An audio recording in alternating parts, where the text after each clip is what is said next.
Majority Leader. Thank you, Honorable Speaker. Honorable Speaker, maybe I'll start the CS nominee from his response to Mr. Ura's affidavit in respect to your suitability for appointment based on your professional academic qualifications. And he responded by saying that the fundamental criteria for appointment to such a position is based on one's ability to provide effective leadership and service to the public. And in that regard, you say you have the requisite qualifications to serve as Cabinet Secretary for Agriculture, despite not having any training in agriculture. And probably you also didn't have any training in health when you served as Health Minister. But CS, in my view, you did well in terms of communicating, especially around the COVID time. You were on TV, in fact, people christened you the COVID CS.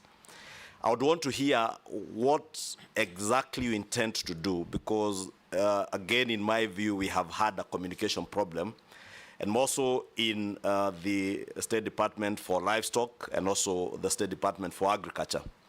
You remember last year the issues that we had with subsidized fertilizer procurement and the communication that came around that issue. Towards the end of the year, we also had a similar problem. I had to withdraw a bill that came to Parliament from the State Department of Livestock, the livestock bill, largely on account of the disinformation that was being propelled in both mainstream and social media.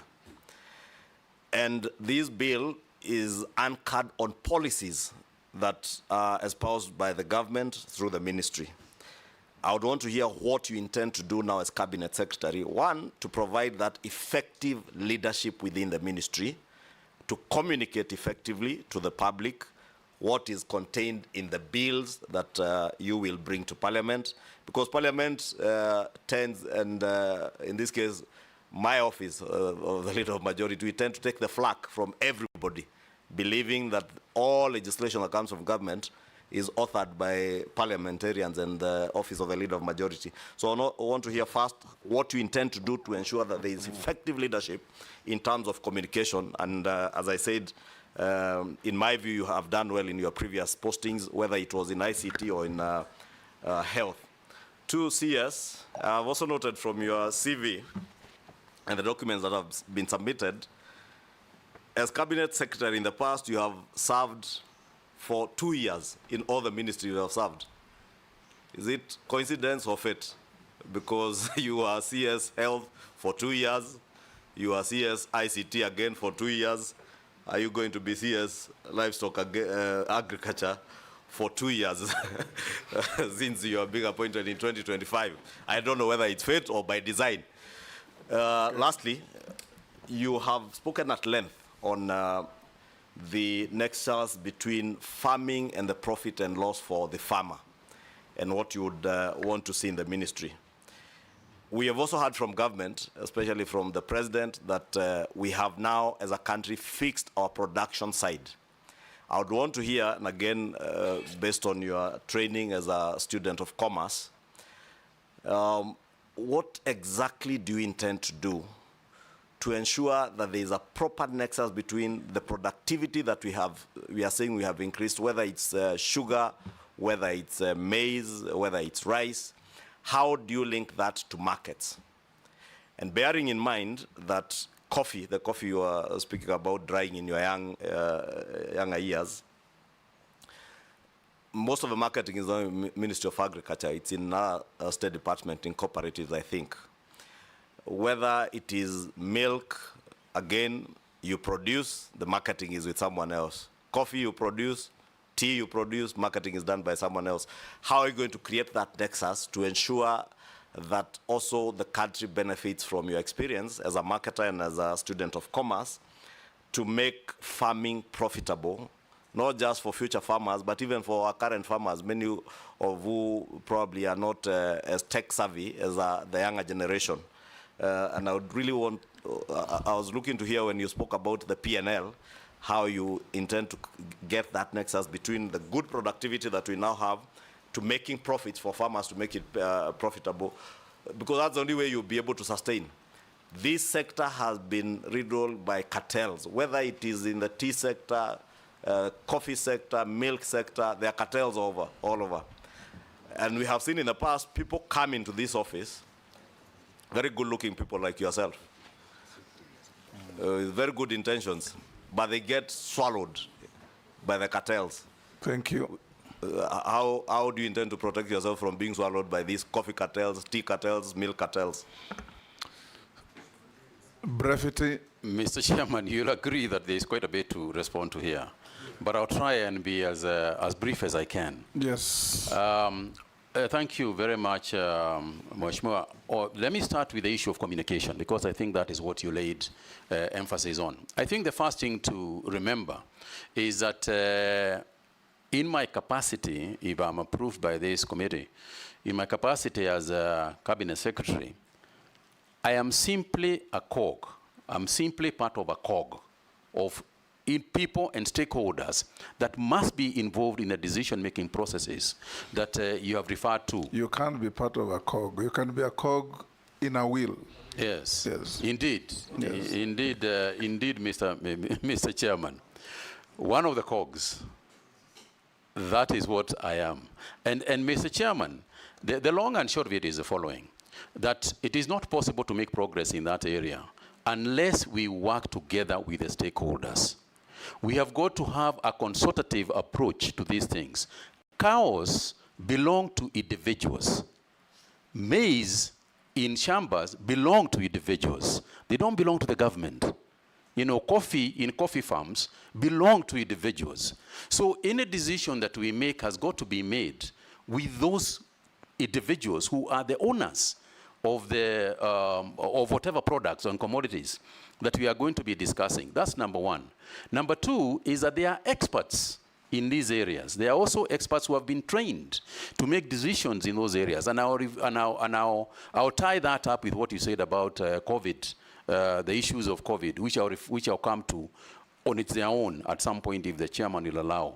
And to say the following, that part of the reason why there was so much necessity of communicating virtually every day to the people is the weighty issue that was at hand. You are talking about life and death of people. And therefore, you need to keep them abreast with any issue that is developing in relation to their own lives.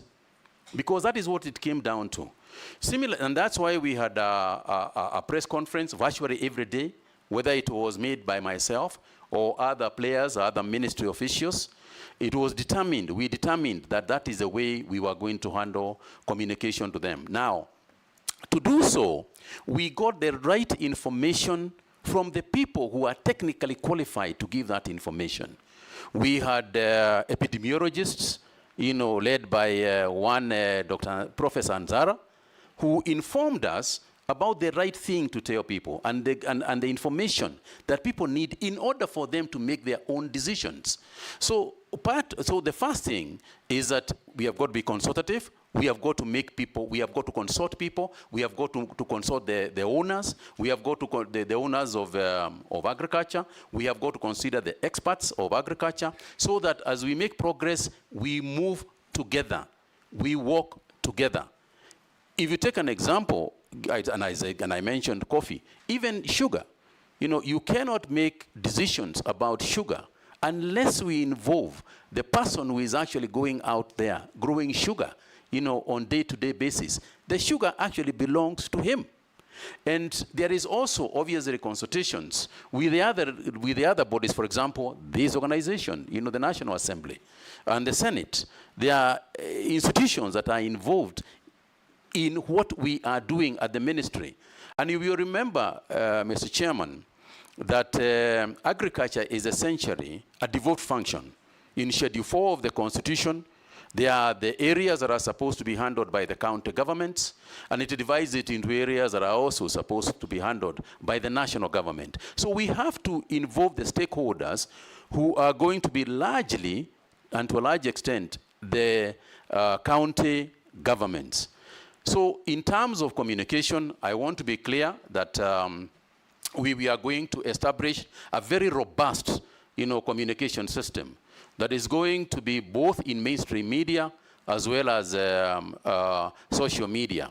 And I know that Mr. Chairman, the Honorable Leader of Majority spoke about the ills sometimes, you know, the negatives that come. I think sometimes we have to agree that in this day and age in the democracy, we have got to take both the positives and the negatives, and they are going to keep coming anyway, and that is not going to change. So I think for me, what I would like to do is use the same social media, use the same mainstream media, work with the fourth estate to try and disseminate information as much as I can to the farming community.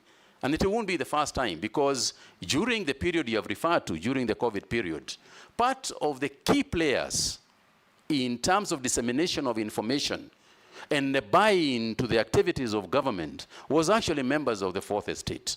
They are the ones who assisted us to succeed. And I want to say that my intention is to continue to work with the fourth estate as openly and as transparently as I can. We will be criticized, and that's fine too, because oversight is part of their job. So I intend to keep very closely, to work very closely with them. The area of social media. Social media is an area that has come to both help us.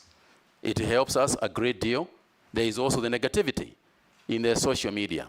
And I know that, Mr. Chairman, if one were to talk broadly and say leadership has been made that substantially harder, you know, through social media. But part of the hardship hardship and headaches that one gets from social media is also part of the way that we can communicate more easily, you know, to our people, because they are also on social media. And that which you cannot change, you might as well use, because we are not going to be able to change some of the communication channels that exist. And indeed, we can use them very positively for ourselves.